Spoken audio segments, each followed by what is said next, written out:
Hello to all the women and men and friends who is watching and hearing this right now. Welcome to Lotus Chat episode 19. And this episode, we have Laura Benson. Hello, Zian. It's so good to see you this week. And hello, everybody who's watching. Yeah, it's so good to have you back. We know you have so much wisdom. So that's why for this week's episode, we're going to do the sequel of Why Do Women Hold Back? So tell me, Laura, how do you feel when you hold back from something that you want to say? Zian, I have to admit to you and the viewers, this is probably an area that I really struggle with. I grew up at a time in a culture where children were seen and not heard. And so that was very prevalent in the culture I grew up in. And so I also grew up believing that that I didn't really have anything to say. I had to work to show my worth. I had to provide some kind of a outcome to show my value. So for me, it was very hard to state my opinion. I wanted to be loved. I wanted to be accepted. I didn't want to be judged. And so because of all of that, it was always hard for me to find my voice. And I still struggle with that. I'm practicing certain things to kind of help me get through that. And we're going to talk about that in a little bit. But there are a lot of emotions that hold me back from saying just what I feel. And it's something that I'm a work in progress on. How about you? Tell me, Zian, what is it that holds you back? I too have the same feeling that it's an area that I constantly work on. And it's also, I feel that sometimes when I hold back, it's because I over process what other people might think. So I kind of think like, should I say that? Is that important? What would he think? What would other people in the room think? So I tend to over process. So yes. I definitely feel very frustrated, especially when I hold back only to attempt to intellectualize that idea in my head. And then another person would have said exactly what I would have said it, and it turns out to be okay, or a great idea. So I do feel a sense of frustration, I would say, when I hold back. And not only a sense of frustration in the sense that I'm angry at myself for not saying it. So yeah, what about you? When I hold back, I feel it's kind of complex. I feel a little bit of shame. I feel like, oh, darn it, I missed my opportunity. If only I had. But then it also sometimes my reality gets a little skewed. I start thinking they didn't give me a chance. If only they had made me comfortable enough, I could have said something. And so sometimes our mind starts clicking into a reality that isn't a reality. So sometimes the reasons and the feelings are mixed with our own self-worth, our own self-love, and our own negative talk that we sometimes have. So that's how I feel at times. Zian, in your experience, what's the opposite of holding back? The opposite of holding back, I would think that it creates connection. It creates an opportunity for someone to know how we think, what we think. And also on our part, it's being really vulnerable to put myself out there and being willing to risk it, because you never know what's the feedback from the other person. Yeah. That is what I'm working on, is to be the authentic, real, honest, and authentic, and the person that I truly am. Because I think when I reach that point and can communicate that, and I can be neutral with that, whatever response I get, it just affirms who I am. And what I find is people respond better. There's actually less criticism, less judgment, and less misunderstanding when I'm being real and authentic, and I'm giving voice to my feelings, my thoughts, my opinions. But when I don't do that, people kind of create their own story, and that's where you get kind of the self-actualization of what you thought was going to happen. So for me, it's the goal for me is to become more authentic, more real, and more open. Mm-hmm. How about you? Yeah, I love that, Laura. And I also think that when we are being authentically us, regardless whether what we say is right or wrong, I mean, who's to say whether it's right or wrong, right? It's just a perspective, and it's open for discussion. But I think when we actually attempt to speak up and share our perspective, it actually encourages the people around us to do the same. Oh, I agree. So it kind of creates like a ripple effect among the community and people in the same meeting room, and just allowing that space for people to go like, oh, she thinks that way too, so it's not wrong for me to say this, so I'm gonna say this right now. Do you find it's harder or easier to talk about how you feel about someone versus something? So if you're at work, giving your opinion or giving your feelings or your thoughts versus if you're in a relationship or it's between you and another person, doesn't necessarily have to be a partner, it could be a family member, it could be anything. Is there a difference in stating your opinions between situations that differ?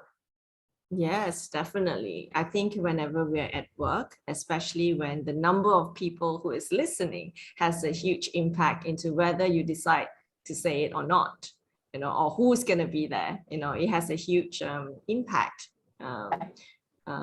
In relationships, it also depends on how close you are with a person. If you are someone that I think is really close, you tend to kind of spill a little bit more and really share how you think and how you feel, provided that person makes you feel comfortable enough. But other than that, I think sometimes you just don't bother, to tell that person how you feel. So actually, when someone actually speaks up, it actually shows that they actually care, and that they actually bother to tell you what they think and their perspective, and bother to give you that time, right? Time is the most highest commodity right now. I find for me, it's easy to state my thoughts and opinions at work because it's work, it's not personal, and I've mastered it. And so I know how to do it in a way that is a way that people hear. I know how to do it in a way that commands knowledge and commands someone to listen. For me, it's much harder in a personal relationship because my feelings and my heart are there. And that it's the feeling of what if they don't like me, what if, that kind of thing. So for me, it's a lot easier to speak my truth at work than it is for me in a personal relationship. And work in progress. Yes. But you reckon, Laura, how do you think, for women who's listening right now and they are holding back and they know that, how do you think like women could actually state their opinions? Well, I've learned a few things that have helped me, and maybe they'll help the audience. First thing that's really important is to know what you want. And let's take a relationship, for instance. We want things to change, but we don't want it to end. Well, then we're afraid if we say something, it'll end. So we're kind of at conflicting issues. I can't say this because he'll leave. If I don't say it, you're stuffing in your feelings. I think we have to really say, my goal in this relationship is not to control the other person, but to speak my truth so things can change and improve, or I'll know that it's not right. But sometimes we're so focused on where we want to go at the end that we manage our conversation or internal conversation based on that. And that's where we get into trouble. So the first thing I do is to think, what's going to work for me? What's right for me? And I really look at that. And so let's say it's a personal relationship. I need to say how I'm feeling. And I'm anxious to hear your thoughts on this. I practice some tools. I talk about how I feel. I don't point the finger at someone else and say to them, you made me feel this way. You said this, you did this. I never do that. I'm like, this is how I feel. This is what's coming up for me. And I really want to just share. Now, the other thing I do is I watch my tone. There's nothing worse than someone yelling at you. And there's nothing worse than someone being sarcastic or, or tuning you out. So I think it's really important. How do we say it? Can we say it honestly, openly, and neutrally? So those are the things that I practice. But the number one is, what is it that I really want? And I don't mean what's the end result. What is it that I want from this conversation? And what is it that I want to feel when it's over? Unattached to the other person sitting there, because you can't control what someone else says, does, or thinks. How about you? Tell me a little bit about you and what tools you use to communicate. I love that, Laura, and I admire that maturity to, control that tone and speaking from that first person point of view. I definitely agree with that. I think when we shout or when we are emotionally triggered, all we hear from the listener's point of view is the emotions. We can't really hear the content. We can only hear the emotions. And sometimes arguments spark because of how we say it, not so much of why we say it. So I love that idea, and that kind of brought me back to a recent memory. I think there was something that needs to be clear between me and my husband, and I didn't say it right away. And as I was doing this topic last week and this week, I did ask myself, am I really holding back? I just did a topic about why do women hold back. So that kind of really, I was processing that. And then I didn't say anything for about a week, and then after that we did. And then I realized that because I know myself well enough to know that when I am emotionally charged and then I try to express something, it usually doesn't come off as very nice, and I don't want that to happen. So I kind of left it for about a week before I say something, and I felt that that was really good. So have that space to let your emotions calm down, and then when you're neutral, like you say, then we talk about it. So I think that really helps. That really takes a lot of practice. I call it practicing neutrality. So many times we want an outcome and we're going to pitch and save and do. But what we really need to do is to just be. How do we feel? What do we want to say? And just let it sit, and not try to change somebody else, not try to get them to say the right thing, not get them to do the right thing, but just to be. And I think that speaks volumes more than when we get animated trying to get a certain outcome. And then we learn that when we don't get the outcome, we just don't say anything. How many relationships have you seen where someone just gives up? They're like, I don't care. So I think that's the other thing, is not to, if it doesn't work one way, to try it another way so that you're heard.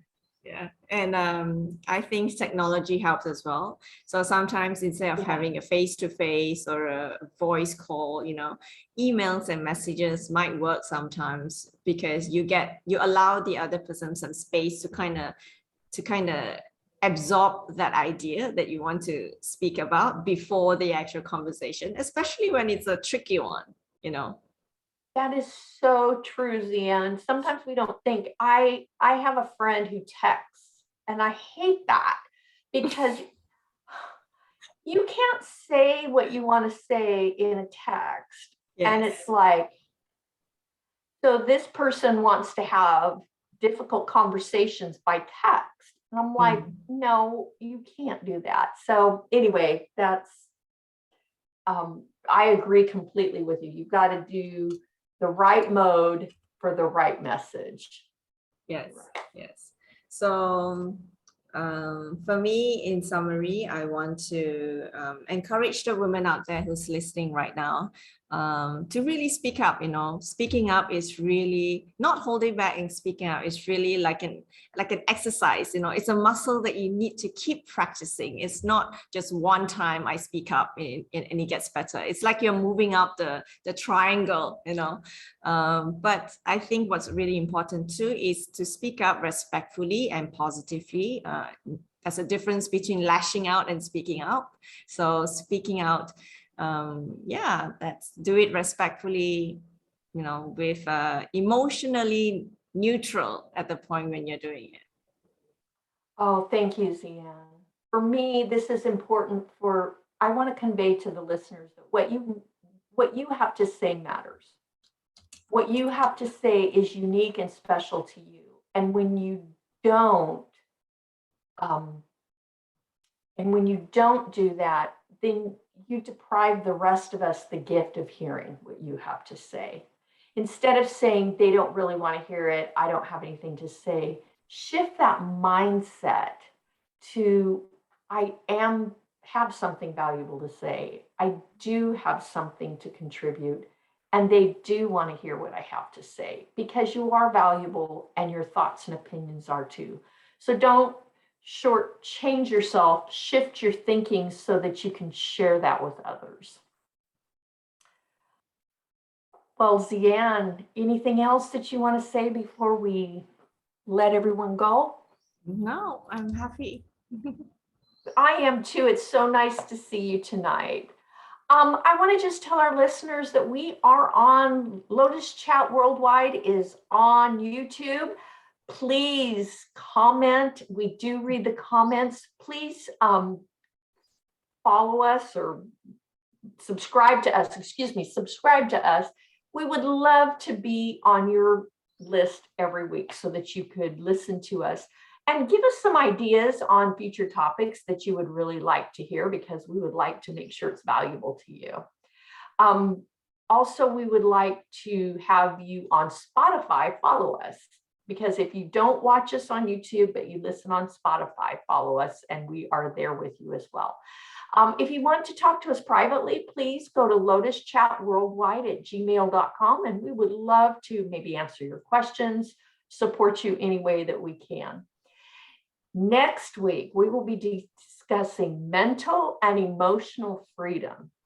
I'm anxious to hear what we say about that, because I'm sure I'll be learning as well as talking.